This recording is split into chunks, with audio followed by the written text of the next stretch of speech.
नमस्कार एव्हरीवन, मी सविता. मी तुम्हा सर्वांचं माझ्या ब्लॉगमध्ये खूप स्वागत करते.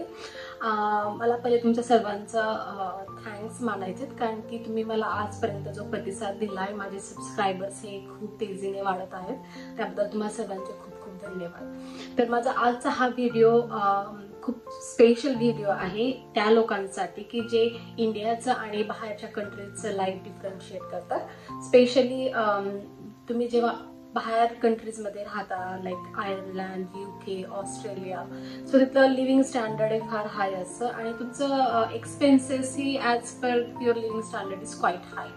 बट आपण जेव्हा इंडियामध्ये राहतो, आता इंडियामध्ये पण खूप सध्या महागाई वाढलेली आहे. जेव्हा मी ऐकते माझ्या सासू सासऱ्यांकडनं किंवा माझ्या फॅमिली फ्रेंड्सकडनं की आजकाल इंडियामध्ये राहणं पण खूप महाग असं झालेलं आहे.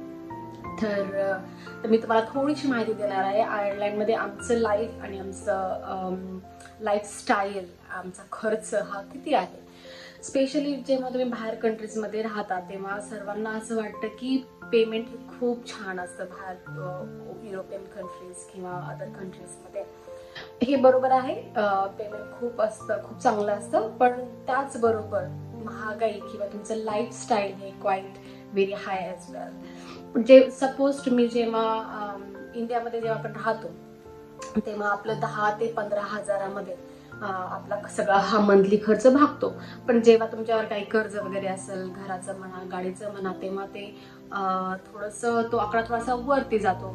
सो साधारणपणे 40 ते 50 हजार तुम्हाला इंडियामध्ये राहताना तुम्हाला ते व्यवस्थित तुमचं घर खर्च चालू शकतो, बरोबर की नाही.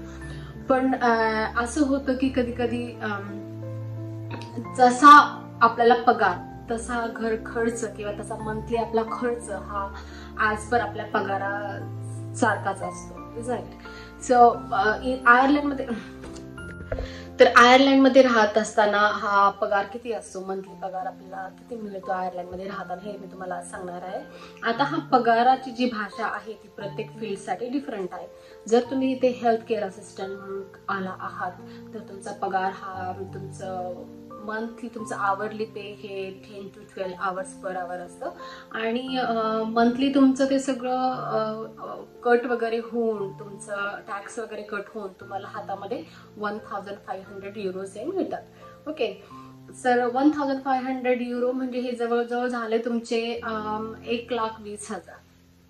की जे मला इथे जेव्हा मी आले आणि हेल्थ केअर असिस्टंट म्हणून काम करत होते तेव्हा तो मंथली पगार मला एवढा मिळायचा. पण नंतर जेव्हा जर तुम्ही नर्सेस म्हणाल, नर्सेसचा पगार, तर हा नर्सेसचा पगार हा quite very good in European countries. आणि आयर्लंडमध्ये तर खूप चांगला आहे. तर मी मंथली नाही सांगणार, तर hourly pay for the nurses is like say 22 euro per hour. आणि मंथली जर म्हणाल तर तुमचं हातामध्ये सगळं टॅक्स वगैरे कट होऊन 2500 तर तुम्हाला मिळतोच. म्हणजे 2500 युरोज म्हणजे जवळजवळ तुमचे 2 लाखाच्या वरती पगार. पण जेवढा तुमचा पगार इथे आहे तेवढेच एक्सपेन्सेसही तुम्हाला इथे आहेत. एक्सपेन्सेस इथे आयर्लंडमध्ये काय आहेत, तर तुमचा सगळ्यात मोठा एक्सपेन्स आयर्लंडमध्ये आहे तुमचं रेंट. तर सहसा इथे रेंटनी आता जास्ती घरे मिळत नाहीये. जेव्हा आम्ही पहिल्यांदा आलो होतो 9 वर्षापूर्वी तेव्हा आम्ही रेंट हे 1650 युरो एवढं आमचं रेंट होतं. समजा जर पगार तुमचा 2500 असेल तर तुमचा अर्ध्यापेक्षा जास्त पेमेंट तुमचं हे रेंटमध्ये निघून जातो, बरोबर की नाही.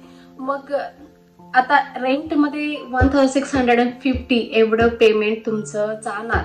तुमचा राहिला खर्च किती, राहिले तुमचे पैसे किती पगाराचे तुमचे, जेमतेम हे तुम्ही 1000 नाही म्हणता येणार, पण just like let's say 900 euros तुमचे वाचतात एकाच्या पगारामध्ये, राईट. पण तुमचं मंथली जर आपण खर्च बघितला ग्रोसरीचा वगैरे तर तो हा 4 लोकांसाठी 900 खूप होतो. हो की नाही. म्हणजे एकाचा पगार तर तुमचा त्यामध्ये पूर्णपणे कव्हर होतो. तुमचं रेंट म्हणा, तुमचं मंथली ग्रोसरीज म्हणा. जर आपण एकटे माणूस इथे राहत असेल, जर स्टुडंट म्हणून राहत असेल तर तुम्हाला एवढा खर्च नाही लागत, कारण की तुमचं रेंट हे असतं 500 to 600 युरोच्या दरम्यान, राईट. आणि तुम्हाला 20 आवर्स हे काम करण्यासाठी इथे मिळतात. मग तुम्ही त्यामध्ये स्टडी करून तुमचं काम करू शकता आणि पैसे कमवू शकता. मग तुमची फी म्हणा किंवा तुमचं मंथली तुमचे एक्सपेन्सेस म्हणा तुम्ही ह्यातनं भागवू शकता. बरोबर. पण इथे राहण्याचा फायदा एक आहे की तुमचं मुलांचे शिक्षण ही 12वी पर्यंत फ्री आहे आणि तुम्हाला सोशल चार्जेस पण मिळतात मुलांच्या शिक्षणासाठी.